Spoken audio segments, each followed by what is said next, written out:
અમરેલી જિલ્લામાં આવેલ રાજુલા તાલુકાના ધાતરવડી ડેમ 1ની સામે આવેલ ભરડિયાઓ ધમધમી રહ્યા છે। રાત દિવસ બ્લાસ્ટિંગ કરી પથ્થરો બહાર કાઢવામાં આવે છે, જેના કારણે બાજુમાં રહેલા ધાતરવડી ડેમ ઉપર સીધું નુકસાન થતું હોવાના ખેડૂતોએ આક્ષેપો કર્યા છે। ધાતરવડી ડેમ દ્વારા તાલુકાના અનેક ગામડાના ખેડૂતોને પાણી મળી રહ્યું છે, પરંતુ ભરડિયાઓમાં બ્લાસ્ટિંગ થવાના કારણે ધાતરવડી ડેમ ઉપર જોખમ ઊભું થયું હોવાના ખેડૂતો દ્વારા આક્ષેપો કરવામાં આવી રહ્યા છે। ખેડૂતો ડેમને નુકસાન અટકાવવા માટે ભરડિયાઓનો વિરોધ કરી લેખિત મૌખિક રીતે અનેક રજૂઆતો કરી હોવા છતાં આ સમસ્યાનું કોઈ નિરાકરણ ન આવ્યું હોવાના આક્ષેપો કરી રહ્યા છે, જેને લઈને આજે સિંચાઈ સમિતિની બેઠકમાં ખેડૂતોએ વિરોધ નોંધાવ્યો હતો, તેમજ આ સમસ્યાનું નિરાકરણ નહીં આવે તો ઉગ્ર આંદોલનની ચીમકી પણ ઉચ્ચારવામાં આવી હતી। વાવેરા ગામના બધા ખેડૂતો સાથે લઈ અને કાર્યપાલક મંજર સાહેબને રજૂઆત કરી જિગ્નેશ હતા કે ધાતરવડી ડેમની અંદર હેવી બ્લાસ્ટિંગ કરે છે। બ્લાસ્ટિંગના હિસાબે જે નુકસાન થાય છે એના હિસાબે ખેડૂતો અવારનવાર રજૂઆત કરતા હતા। પછી એ દરમિયાન એ લોકો જે બ્લાસ્ટિંગ કરે, હેવી બ્લાસ્ટિંગ, કોણ બ્લાસ્ટિંગ? હા, ભડિયાવાળા છે, એક દર્શન છે અને એક ધન છે કોરીવાળા, એ બરોબર નદીના કાંઠા ઉપર આવેલા છે। અને બીજી રજૂઆત અમારી હતી કે એ લોકો જે 650 મીટરનો જે ક્રાઇટેરિયા નક્કી કરેલો છે એની કરતા આગળ 400 મીટર જતા રહેલા છે। એટલે સાહેબને કીધું તમારા લેવલથી જે થાય એ આગળ કાગળ લખો।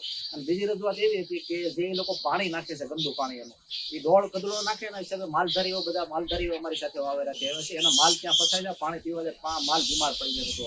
એ રજૂઆતો લઈને અમે બધા લોકો, ગામ લોકો, વાવેરા વાળા, પાસથી, દીપડિયા, સારોડિયા, બધા લોકો, હા, બધા ગામના ખેડૂતો બધા આવ્યા છે મારી સાથે।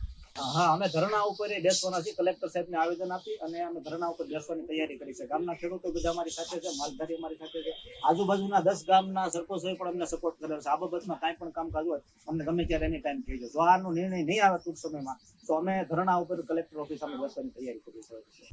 આજે ધાતરવડી એક સિંચાઈ યોજનાનું પાણીના મેનેજમેન્ટ માટેની મીટિંગ હતી।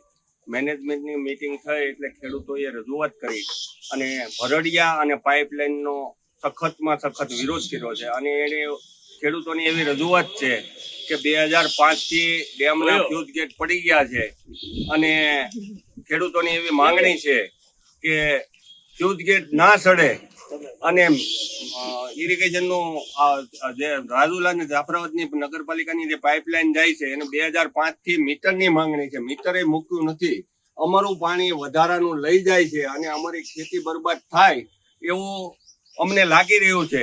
એટલે મીટર મૂકી અને અમારું સમાધાન કરે અને જ્યાં સુધી ફ્યુઝ ગેટ અને મીટર ન મૂકે ત્યાં સુધી ખેડૂતો પાઇપલાઇન અને ભરડિયાના વિરોધમાં છે। અમે જે કંઈ કરવું પડે એના માટે કરવા તૈયાર છીએ। અમે અમારા ખેડૂતો માથા આપી દઈશું, પણ અમે અમારું પાણી નહીં આપવા દઈએ એટલો અમે સખતમાં સખત વિરોધ કરીએ છીએ। આજે ઇરિગેશનમાં અમે ઠરાવ કરાવ્યો છે કે અમે આનો વિરોધ કરીએ છીએ અને ઠરાવ કરાવ્યો છે કે પાઇપલાઇન નહીં નાખવા દઈએ અને ભરડિયાની તપાસ કરી અને ભરડિયા બંધ કરવાની માંગણી કરી છે। શેખ ડેમમાં માટી ઠલવે છે, ધાતરવડી નદીમાં આ ગંદુ પાણી ઠલવે છે અને ત્યાં મોટા મોટા બ્લાસ્ટિંગ કરે છે, એને બંધ કરવા માટેની રજૂઆત અમે ઇરિગેશન ડિપાર્ટમેન્ટમાં ઠરાવ કરીને કરી છે।